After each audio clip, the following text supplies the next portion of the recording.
The confidence of God. By faith, Abraham, when he was tested, offered up Isaac, and he who had received the promises offered up his only begotten son. Hebrews 11, verse 17. Betrayal is among the worst things that can happen to a person, psychologically speaking. The damage runs much deeper than the first shock of discovering that your spouse has been unfaithful, your friends have been using you to further their own interests, or your co-workers have been whispering behind your back. The initial anger, pain, and humiliation are bad enough. But the first sting is eventually replaced with a potentially lifelong problem: the inability to trust people. If you have not experienced it, you've probably seen it. That person who is always suspicious of other people's motives, always assuming that he or she is about to be cheated or hurt. It can carry over into future relationships and wreak untold havoc. The act of betrayal always has countless victims. In human relationships, the betrayer destroys someone else's ability to trust.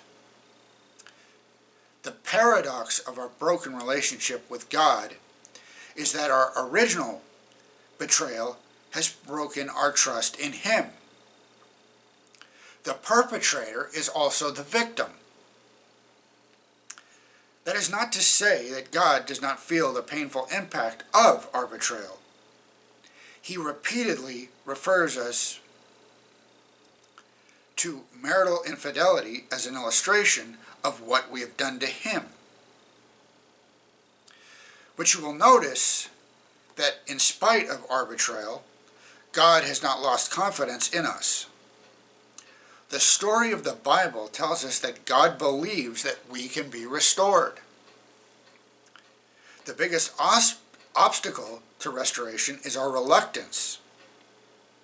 Ever since we chose to value the word of a fallen angel over God's, that God can be trusted and that we are safe in doing so, it seems to be a key reason that God requires faith. If He simply did everything for us and the path forward always seemed logical and clear, we would learn little in the ways of trusting God completely. Along with Abraham, God asks us to do the impossible, to trust Him completely. He asks us to put what we value most on the altar, trusting that He knows what He's doing. On our own, we will never come to that point.